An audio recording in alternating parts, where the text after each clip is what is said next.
Hello everyone, thanks for watching.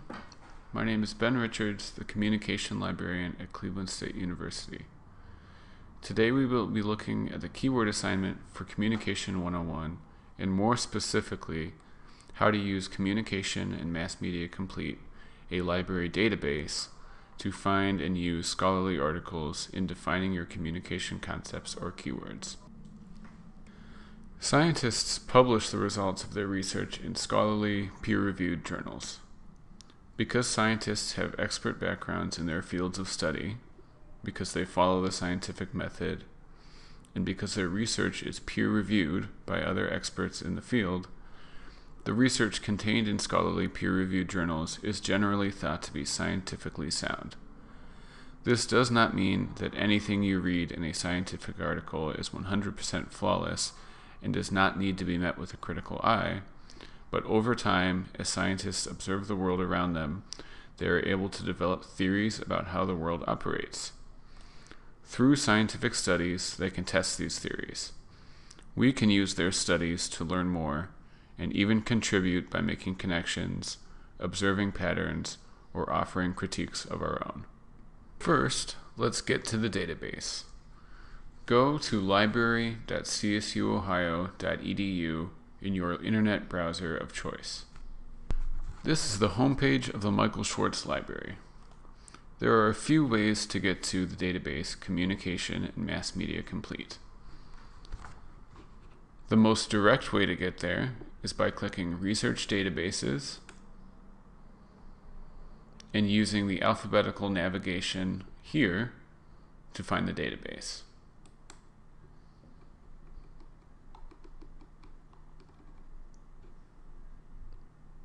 Click on Communication and Mass Media Complete.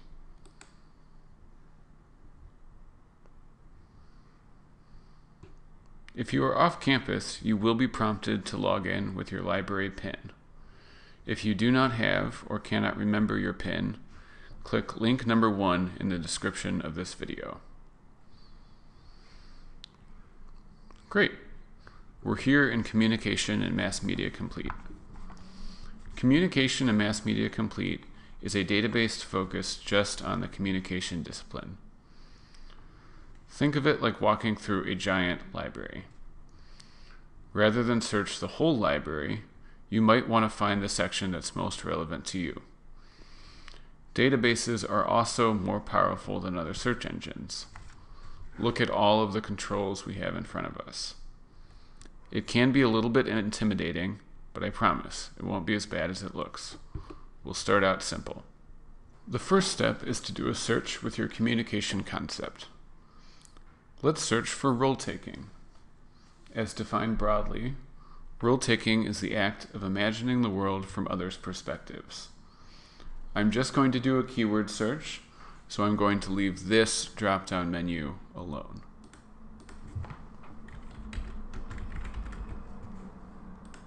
A keyword search looks in the title, the subject terms, and the abstract of items in the database for your keyword. For many of the concepts you'll be searching on, you'll have no shortage of results. And so we can see here there's 410 results for the concept role-taking searched as a keyword. 410 results is a lot, and I might even want to narrow my search down so that I don't have so many results. This is also very useful when you have more specific information you need to find. So let's impose some limits on our search. Maybe my personal example of role-taking involves certain kinds of relationships. I can add another line of keywords to search on. Let's try dating. So I'm going to type in dating in the second search bar. And you can see that it's connected with the word and. So this is going to tell the database to look for the keywords role-taking as well as the keywords dating. And every result that the database brings back has to have both of those keyword terms. And as we can see, it only pulls up 3 articles, and that's not a lot. And so what I would do now is probably come up with another search term that I could use that's maybe similar to dating, because I didn't get many results for the search term dating. So maybe I would try couple. And maybe another search term that I could try, if that didn't work, would be spouse, or maybe even marriage. So I could do those one by one. And I can see there's three results for marriage as well. But there's a much faster and more efficient way to combine related search terms. So in a single bar, I can combine all of my related search terms that represent one concept together to make my searching more targeted and more effective.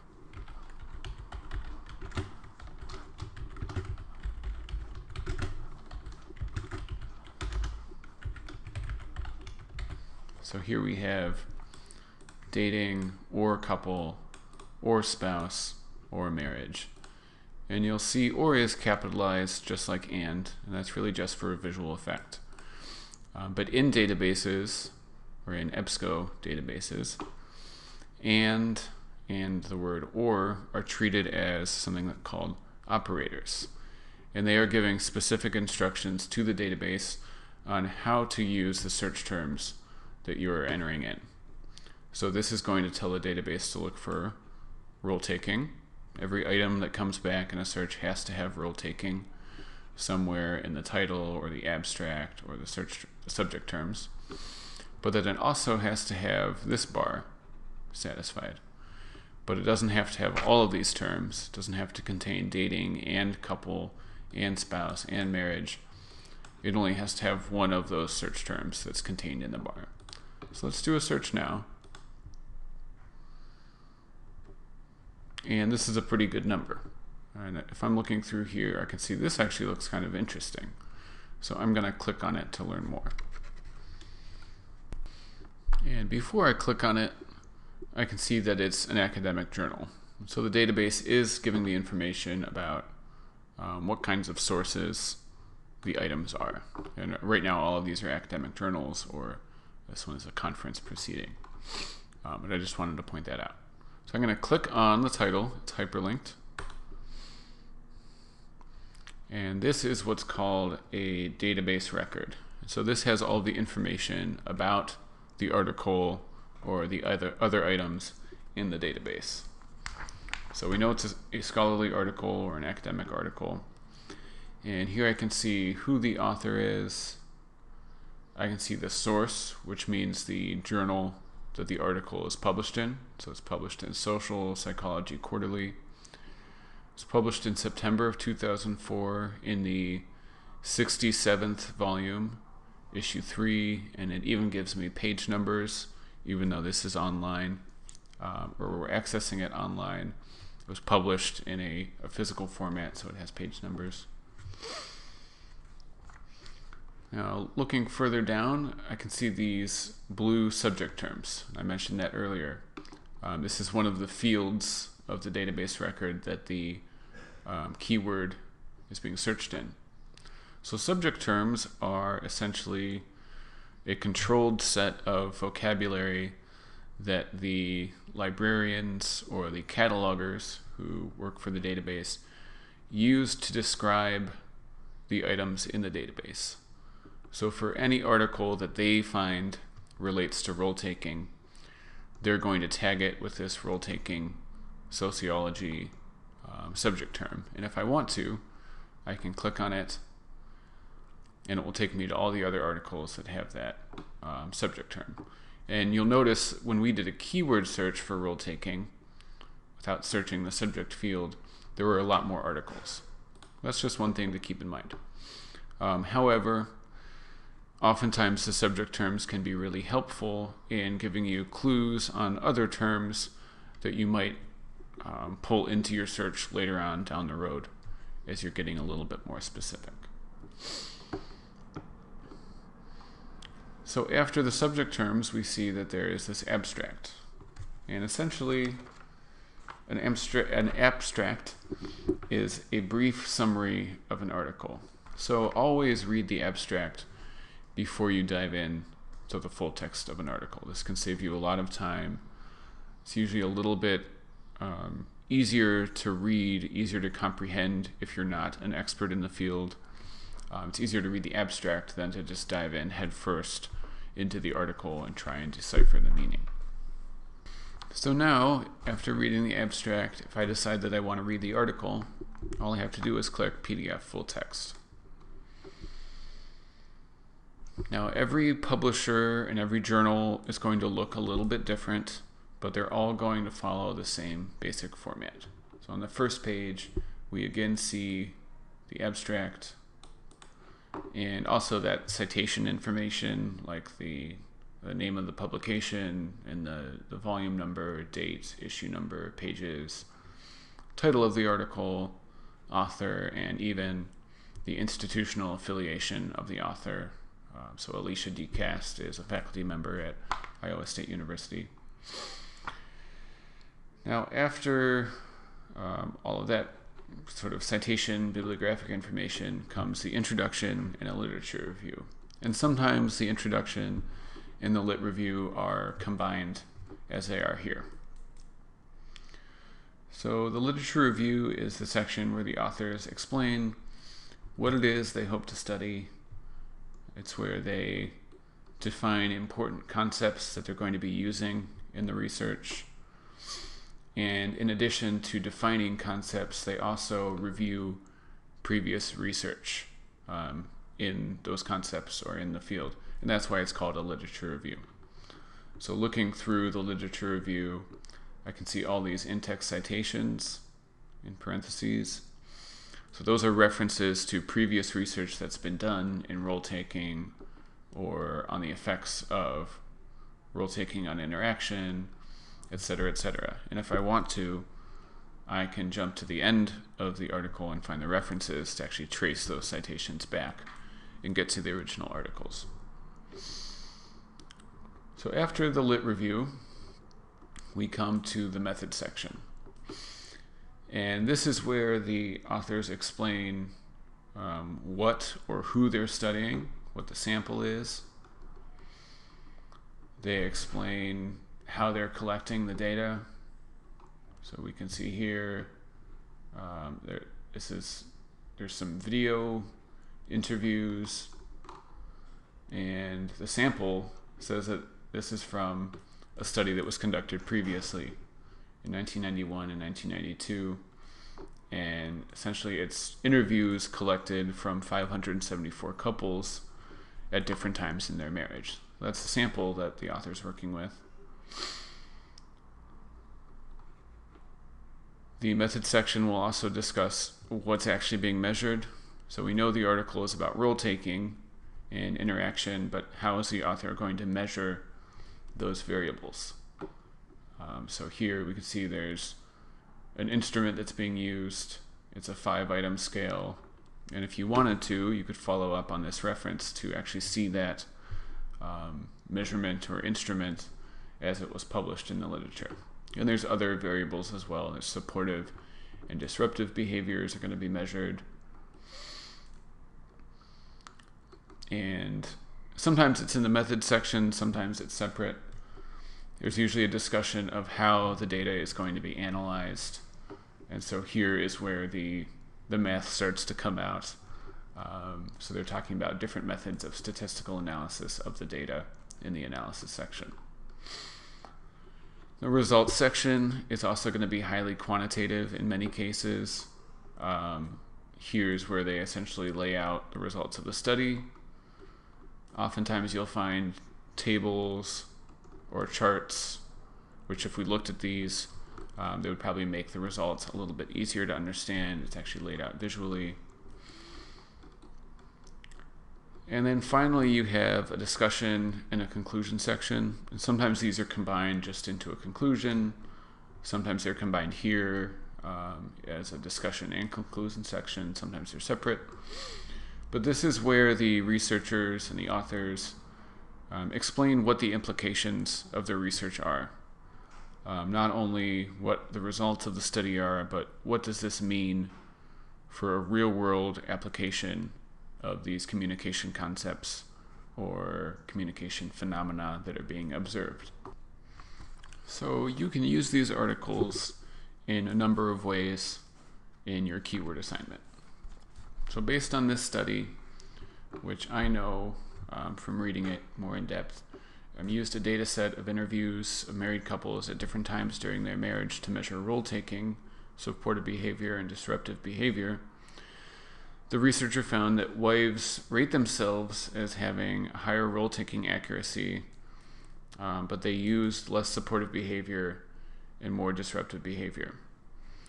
And the researcher also found that these measures do change over time, indicating that role-taking in a relationship is affected by interactions with other individuals. And in the discussion section, the author kind of examines the results a little bit more in depth. And they indicate that it's possible that the difference in the wife's role-taking ratings and use of supportive and disruptive behavior may stem from the fact that there's also some power dynamics and gender roles at play, and that might be changing how the wife and the husband are interacting in the relationship and using role-taking. So that's one way I could use this article. I could communicate this sort of nuance of role-taking as it relates to interaction and romantic relationships or married couples. I can also use this article by kind of digging into the literature review. So if we go up here, we can see in the definition for role-taking, there's a reference to Schwab from 1988. And there's also a few other references. So if I want to kind of go back and dig up more about how role-taking formed as a concept and the research around that concept, I can use the reference list and say, find this article, Schwab, 1988. In APA, the reference list is going to be alphabetical.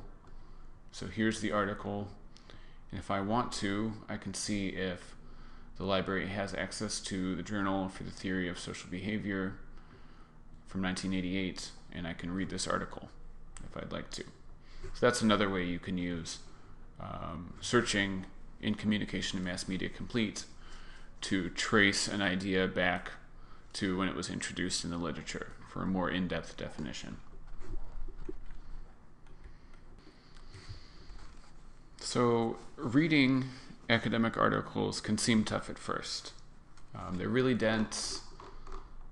The authors use a lot of kind of specialized language that probably makes a lot of sense to experts, but might be kind of confusing your first read through an article. Don't get bogged down in the details. Take your time, try and just offer a basic summary of each section. Review the literature review, make sure you know the important concepts. Offer a brief synopsis of the methods, indicate what kind of a study the authors conducted.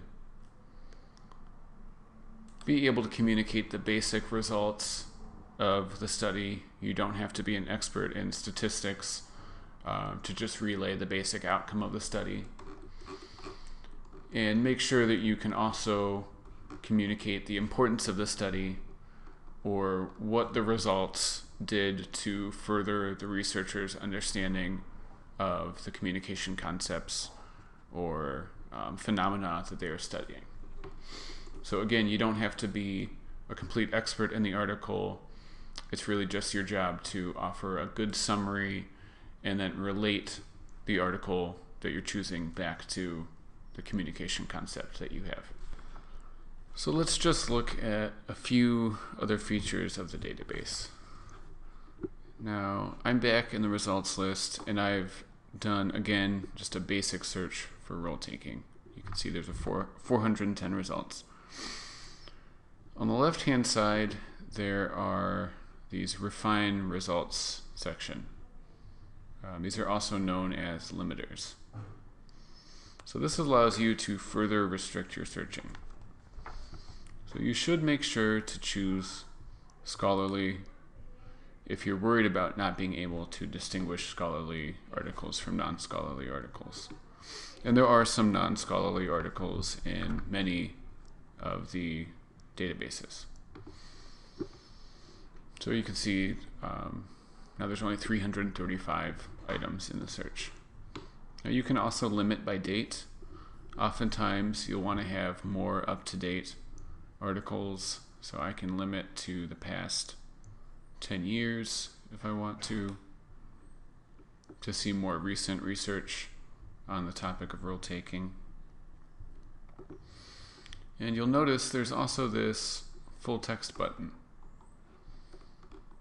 And if you see, most of these articles have full text. There's PDF full text and full text finder, which we'll also look at. But some articles don't. Here's an article. This looks like more of a linguistic article, and there's no full text. Now you can always request an article without full text through a service called Interlibrary Loan, but if you only want to see articles that are available right now, you can click the EBSCO full text button. So now that article is gone, and every item in here has full text that I can view right now.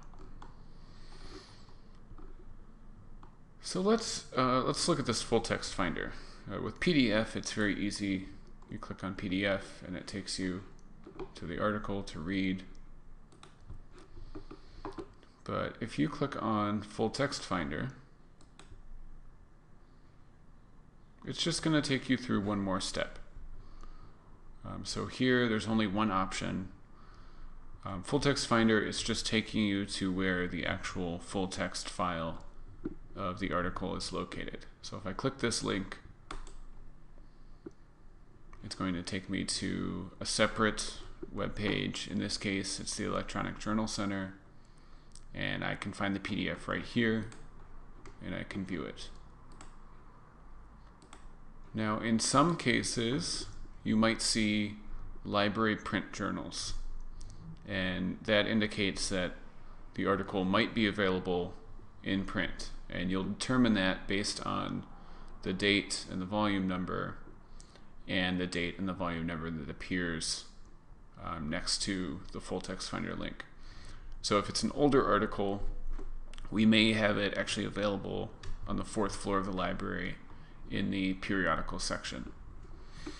And the only other option that you want to be aware of is the Westlaw link that sometimes you'll see. And unfortunately, the Westlaw articles are not available to non-law CSU students.